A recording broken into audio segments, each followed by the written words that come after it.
உடைய நல்ல நாமம் உயர்த்தப்படுவதாக. ரூத் 2ஆம் அதிகாரம் 12ஆம் வசனம். கர்த்தருடைய செட்டைகளின் கீழ் அடைக்கலமாய் வந்த உனக்கு அவராலே நிறைவான பலன் கிடைப்பதாக என்று ரூத் போவாசை சந்திக்கும் போது சொல்லப்பட்டதாக நாம் வாசிக்கிறோம்.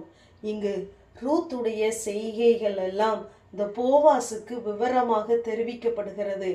ஆகவே அவர் சொல்லுகிறார், உன் செய்கைக்கு தக்க பலனை கர்த்தர் உனக்கு கட்டளையிடுவாராக. அவருடைய சட்டைகளின் கீழே நீ அடைக்கலமாய் வந்ததினாலே உனக்கு நிறைவான பலன் உண்டு என்று சொல்கிறார். நிறைவான பலன் என்று சொல்லும் பொழுது குறைவில்லாத பரிபூர்ணமான ஒரு ஆசீர்வாதத்தை அங்கு கட்டளையிடுகிறார். இந்த ரூத்தை குறித்ததான காரியங்கள் போவாசுக்கு தெரிவிக்கப்பட்டது. ஆனால் இன்று நாம் கர்த்தருடைய செட்டைகளின் கீழே இருப்போமானால் நம் ஒவ்வொருடைய செய்கையையும் ஒவ்வொரு கிரியைகளையும் நம் பரமபிதாவாகிய போவாஸ் அவர் பார்த்து கொண்டே இருக்கிறார். நம்முடைய செய்கைகளுக்கு தக்க பலனை தருகிறவர். அவருடைய செட்டைகளின் கீழ் ஆரோக்கியம் உண்டு. அவருடைய செட்டைகளின் கீழே நாம் அடைக்கலமாய் இருப்போமானால் நிச்சயமாகவே நம்முடைய வாழ்க்கையிலே நிறைவான பலன் உண்டு என்று அங்கு போவாஸ் ரூத்துக்கு கொடுத்த நம்பிக்கையை பார்க்கலாம். தேவன் நமக்கு தருகிற நம்பிக்கை பெரிதா இருக்கிறது. இங்கு ரூத் இந்த 2ஆம் அதிகாரத்திலே அவள் அங்கு வரும் பொழுது கதிர் பொறுக்கிறவராகத்தான் வந்தாள். ஆனால் அவள் செய்கைக்கு தக்க பலனை அங்கு அளிக்கும் பொழுது கர்த்தருடைய செட்டைகளின் கீழே அவள் அடைக்கலமாய் வந்ததினாலே கடைசியிலே அந்த கதிர் பொறுக்கின அந்த களத்திற்கே அவள் சொந்தக்காரியாக மாற்றப்பட்டாள் என்பதை நாம் பார்க்கிறோம். ஆகவே கர்த்தருடைய சட்டைகளின் கீழே இருக்கிற நாம் கர்த்தராலே கண்காணிக்கப்படுகிறோம். நம்முடைய செயல்கள், பார்வைகள் எல்லாவற்றையும் தேவன் பார்த்து கொண்டே இருக்கிறார். இந்த போவாஸ் ரூத்துக்கு முதலாவது அளந்து கொடுத்தார்.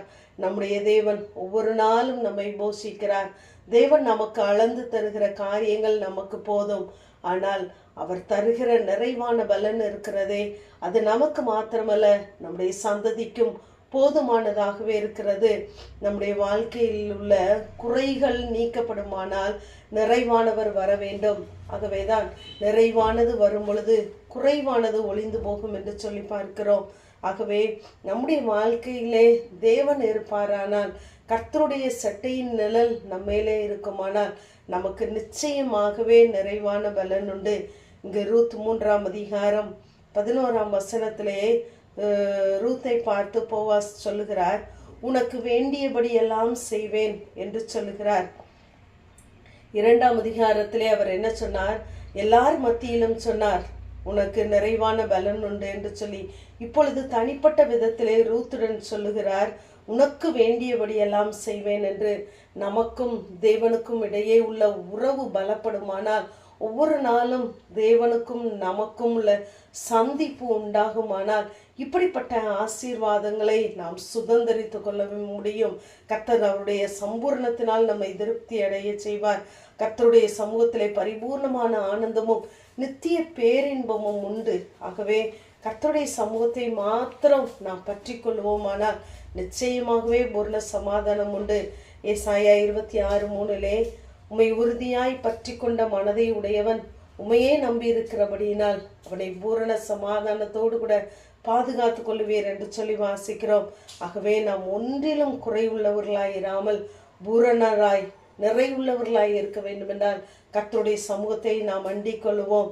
நம்முடைய செய்கைகளின் பலனை நாம் இழந்து போகாதபடிக்கு பூரண பலனை பெரும்படிக்கு நாம் எச்சரிக்கையாக இருக்க வேண்டும் என்று 1 யோவான் 1:8 வாசிக்கிறோம்.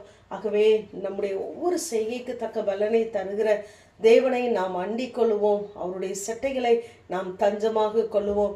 நிச்சயமாகவே தேவன் நமக்குரிய ஆசீர்வாதங்களை அவர் நிறைவாய் தந்து நம்மை ஆசீர்வதிப்பார். ஆமென். ஜெபம். பிதாவாகிய தேவனே, குமாரனாகிய இயேசு கிறிஸ்துவின் நாமத்தின் மூலமாய் உடைய சன்னிதானத்தில் வருகிறேன். கர்த்தருடைய சட்டைகளின் கீழ் அடைக்கலமாய் வந்த உனக்கு அவராலே நிறைவான பலன் கிடைப்பதாக என்ற வேத வார்த்தையின்படி உடைய சன்னிதானத்திலே நின்று உடைய சத்தத்தை கேட்கிற உமையே அடைக்கலமாய் கொண்டு இருக்கிற ஒவ்வொரு பிள்ளைகளுக்கும் உடைய நிறைவான ஆசீர்வாதம் உண்டாகட்டும் என்று சொல்லி ஜெபிக்கிறேன். இயேசுவின் மூலம் ஜெபங்க எங்கள் நல்ல பிதாவே. ஆமென்.